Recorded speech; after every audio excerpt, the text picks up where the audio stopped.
Choose one to be your bondmate. I choose him. The entire court erupted in disbelief. Everyone knew who I used to love. In my previous life, I got what I wanted. I married him and we performed the mate bonding ceremony. With that union, he inherited the High King's resources and rose to become the ruler of all 4 clans.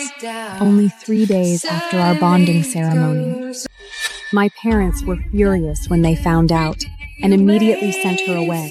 From that day on, Iris hated me with a vengeance. He surrounded himself with women who all looked eerily like.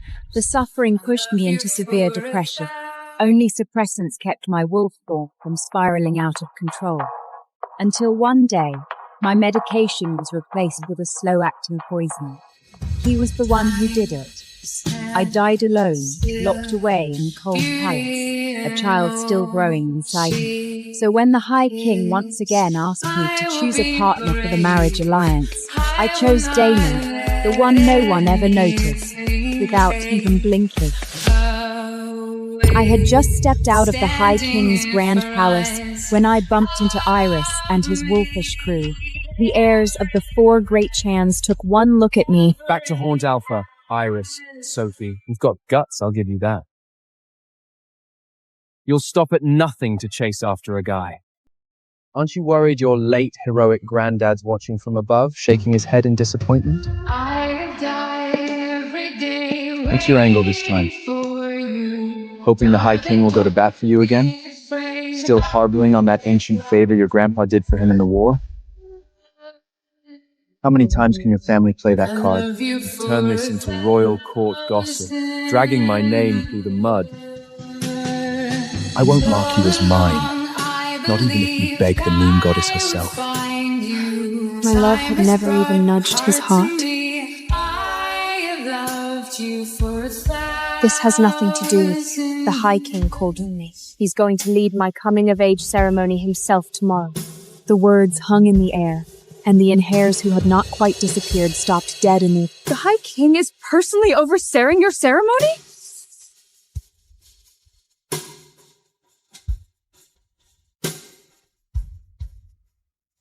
I understood their shock. The High King had long since stepped back from such formalities, often sending others in his stead for even his own kin's events. In a world of werewolves, vampires, the High Serpent Clan, and Merfolk, I stood among them as a pure-blood werewolf. With a lineage untainted, I was seen as the ideal partner for the next generation. Way to go, Alpha Iris, you're set for life. Don't forget about us when you're on top. The High King's got your back, and now you're the real deal, the next in line for the throne.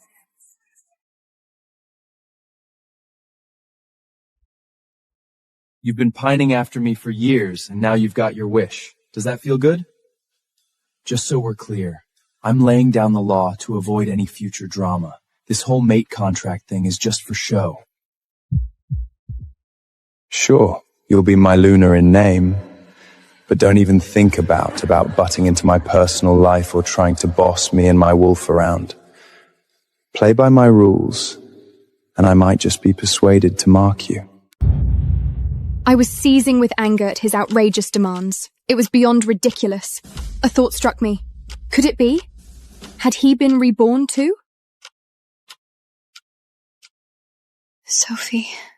I turned to see Ruby in a stunning velvet gown, her eyes rimmed with red, coughing softly.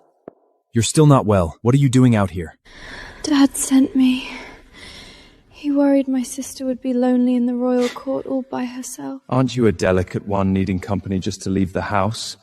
Can't you see that Ruby's sick? Sophie, if you keep acting like you're better than Ruby and picking on her, forget about me joining you in that bonding ceremony.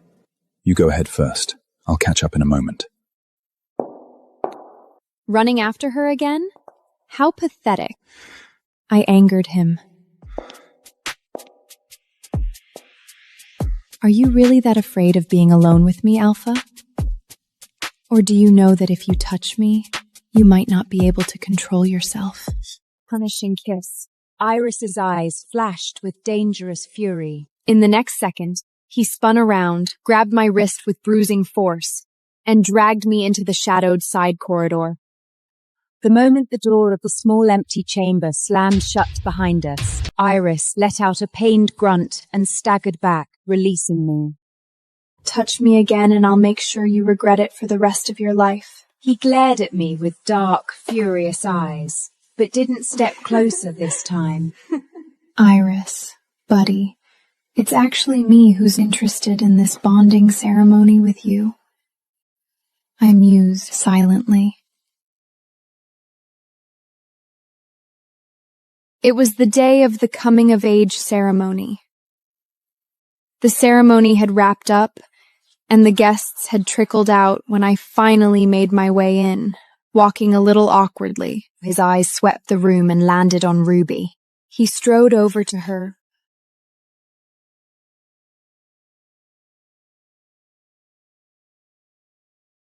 Whispered something in her ear, and Vivian giggled, swatting his chest. The two of them fell into easy banter. In the past, that would have made me lose my cool. One was a guy I had been crushing on forever, and the other was my half-sister.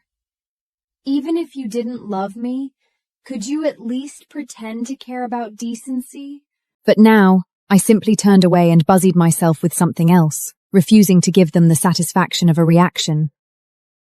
Iris caught my look, especially that brief pause, and his smirk faltered for just a moment. The angry outburst he had been waiting for never came, and he could not help but throw a jab my way. You're not just pretending not to care because you're scared I'll change my mind, are you? All right, you're playing it cool today.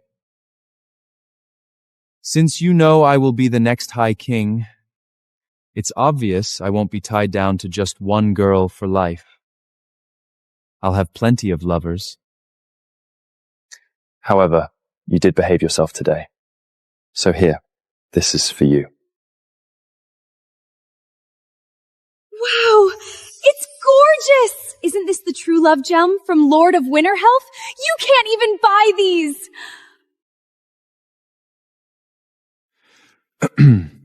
You like it? Then it's yours.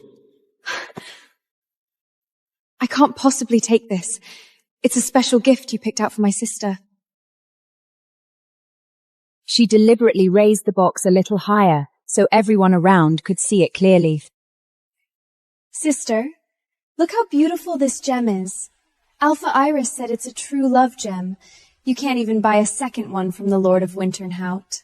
Her voice was neither too loud nor too soft, just enough for the nearby tables to hear. Keep it. I'll just get something else for her. She treasures anything that comes from me anyway. The room filled with low chuckles from the other clan heirs. The heirs exchanged looks of anticipation for a good show. Sophie's going to explode now, right? Just wait for the drama. Ruby's smile stiffened for a split second. Ruby, stretch out your hand.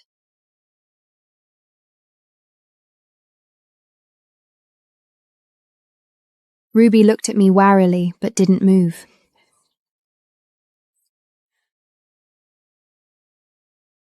What? Afraid I'll steal your treasure? Don't worry, I don't want it. Ruby hesitated, then finally stretched out her hand, still clutching the wooden box tightly. I smiled. Not this one, the other hand. I took her wrist, turned it over so her palm faced up. Then I unclasped the thin silver chain from my own wrist, the one my mother had given me on my 16th birthday, with a wolf fang pendant, a family heirloom talisman. I placed the silver chain in Ruby's palm. It's yours. Ruby's eyes widened in shock. What do you mean? Ruby, ever since we were little, you've always thought everything of mine was better than yours. My room was bigger, my dresses were prettier, and if Father looked at me one extra time, you'd cry in the garden all afternoon. You think everyone favors me and that I took what should have been yours. But have you ever thought the things you desperately want have never meant much to me? I glanced at the so-called true love gem, the corner of my mouth curving slightly. Take that stone, for example. The Lord of Winterhole's true love gem. Do you know how many he produces in a year? Soft whispers spread through the hall. You're lying! The Winterhold mines produce 300 true love gems every year. About 100 of them are high quality. The reason you can't buy one is because merchants deliberately hoard them to drive up the price. It's just a marketing gimmick, not some rare treasure. I paused and looked at Iris. His expression had already darkened. Of course, Alpha Iris might not have known that. After all, he never checks the price tag when he buys things, right? Someone in the crowd couldn't hold back a laugh. Ruby bit her lip, gripping the silver chain tightly, but she didn't return it. She couldn't bear to. As for this silver chain? I took half a step forward, leaned close to her, and lowered my voice so only she could hear. It has a wolfbane coating.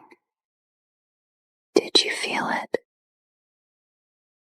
Ruby's face turned deathly pale. She jerked her hand open and the silver chain fell to the ground with a clink.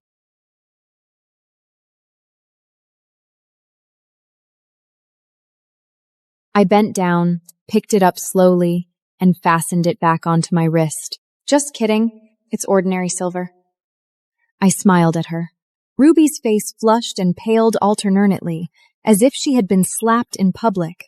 The surrounding snickers grew louder. Did she actually believe it? Look at her face. She's terrified.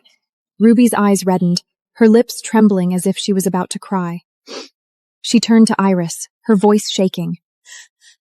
Alpha Iris, she's bullying me. Iris' expression was extremely ugly. He knew what I said about the gem was true. He might not have known before, but he couldn't afford to lose face now. He shot me a warning look that also said, "Just you wait." But he didn't explode, because losing his temper would be the same as admitting he had been scammed. Sophie, you've really done your homework. It's not homework. I just don't buy things based only on how expensive they are, unlike some people. The words were like a soft blade. Iris clenched his fists.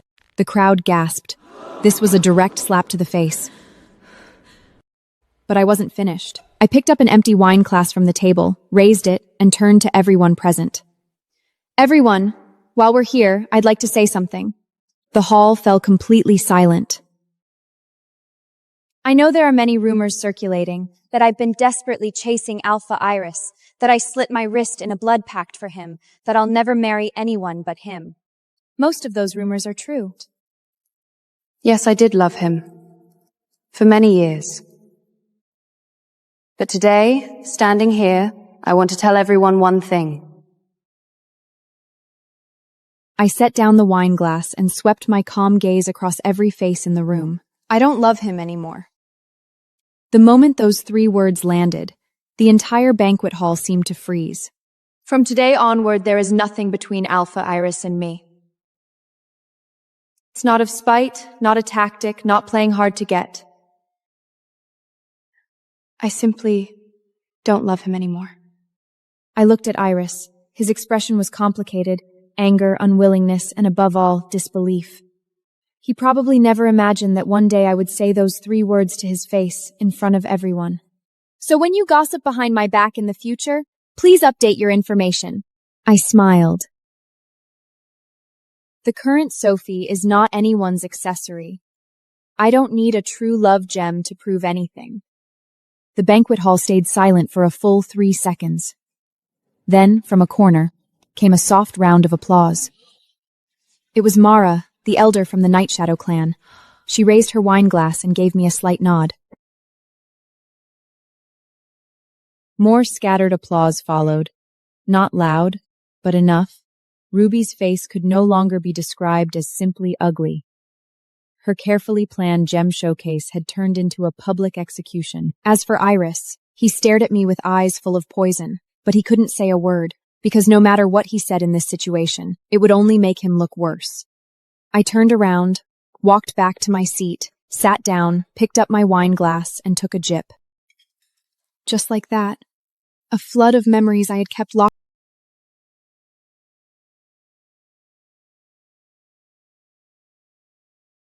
I was transported to that snowy Christmas when I had trud through the storm to give him a present, only to get soaked to the bone.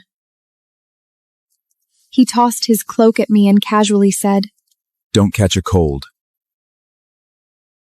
I had clung to that cloak like a priceless treasure, hiding it for years.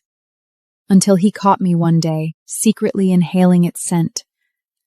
His face turned stormy, and he shouted, You're pathetic.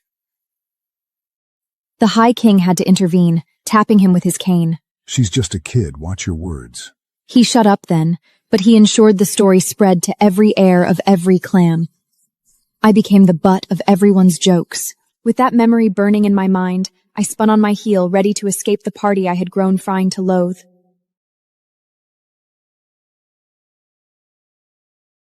However, Iris stepped in front of me, blocking my Leaving path. so soon? I know you aren't one to let things go. Do you really think I can't see right through you? You're nothing but a jealous, spiteful she-wolf. He grabbed my wrist, his grip firm and hot. For a second, neither of us moved. His thumb brushed slowly over my pulse point, sending an unwelcome spark through my body. His scent, dark pine and musk, wrapped around me, too familiar and dangerously intoxicating. I yanked my wrist back, but the heat of his touch lingered on my skin. Alpha Iris, you'd better watch your tone. He let out a deurious laugh. Watch my tone. You're the one who's been begging me to mark you. We're destined to end up together, so why play innocent? I met his gaze and said, each word deliberate and clear. Who said I'd ever choose you as my mate? The room went dead quiet.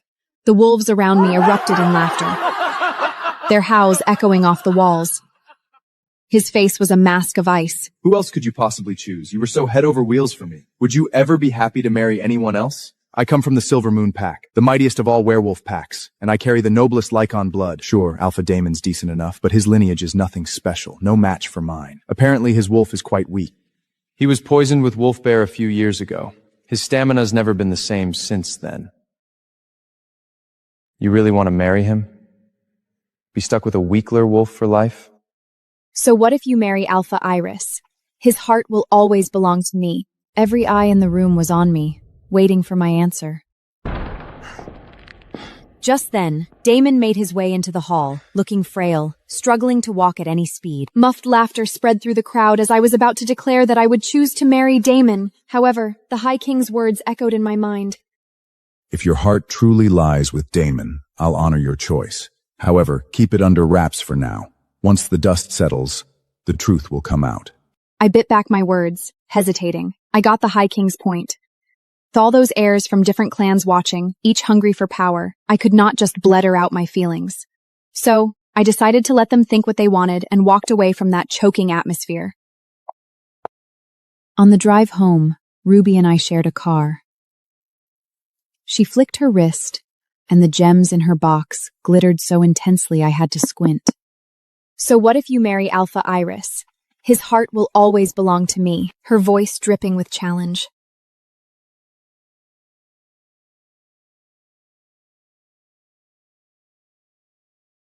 I leaned back in my seat, a slow smile curling across my lips. His heart? Ruby's eyes narrowed. Ruby, let me tell you something about men. I tilted my head, watching her face carefully. At least Iris sleeps with me. And you know what they say? Where a man's lower path goes, his heart follows. The car went dead silent. Ruby's smug expression froze on her face, then cracked. You! Her voice came out shrilly, nothing like the sweet, innocent tone she put on for everyone else. You're lying! Am I? I shrugged.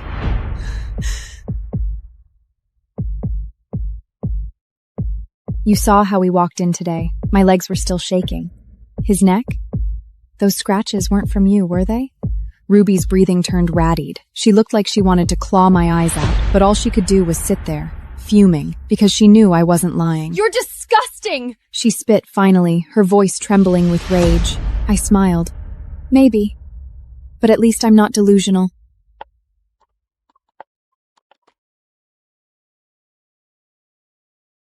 Rablet was like two different people. To the world, she was the picture of sweetness and innocence, but when we were alone, her true colors came out, sharp and dangerous. She was curled up in Iris's arms, this life, a scared little wolf, while Iris clutched her close as if he was protecting her from me. I felt like I would break down right then and there. Later, my parents sent Ruby off to some small town and married her to a High Serpent King who was always off fighting wars.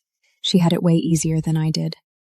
However, I decided to let her stick with Iris in this life. I was curious to see how that would turn out.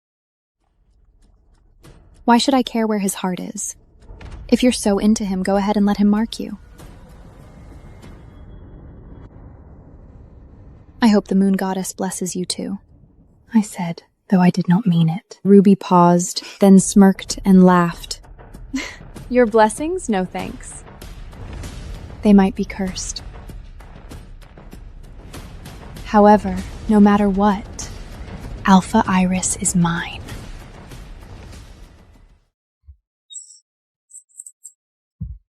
Thanksgiving rolled around, and my dad had me take a gift to the High King. I walked into the royal court, and there was Ruby, all dolled up in a red dress and dripping with jewels, looking like $1,000,000.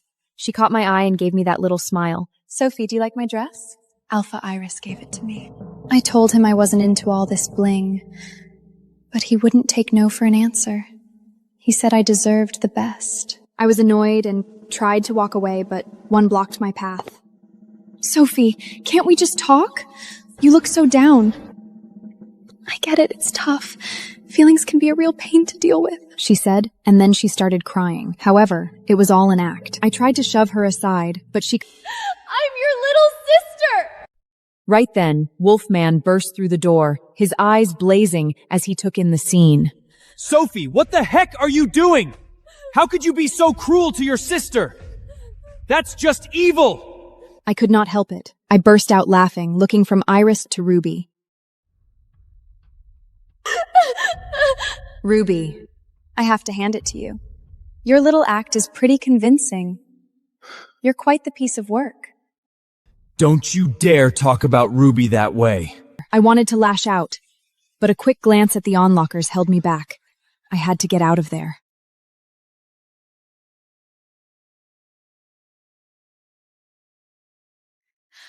Honey, my legs are hurting. Can you check on them for me? Sophie must be desperate for a guy. She'd even take down her sister. That's low. Sophie, what have you done? Getting your attention is the worst luck. Sophie, you'd even go after your sister. If Alpha Iris had a circle of female friends, would you lose it? Maybe Sophie could take on the whole pack. She might shred every girl that would dare hang around Alpha Iris.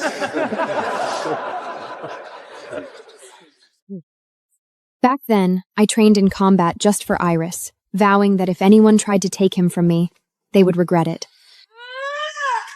However, looking back, I was way out of my league.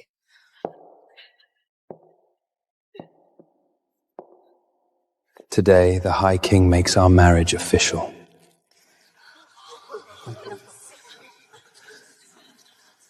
Remember what I told you before. After marriage, we live separate lives. Play nice, and maybe I'll let you save some dignity in this marriage. I was floored. How could the heir to our kind say something so outrageous? Just keep in line. I won't let you embarrass yourself in public. He was sure I would fall in line. Then came the sound of footsteps. The High King's right-hand man, his second in command, stepped out, with Damon, the werewolf, in tow.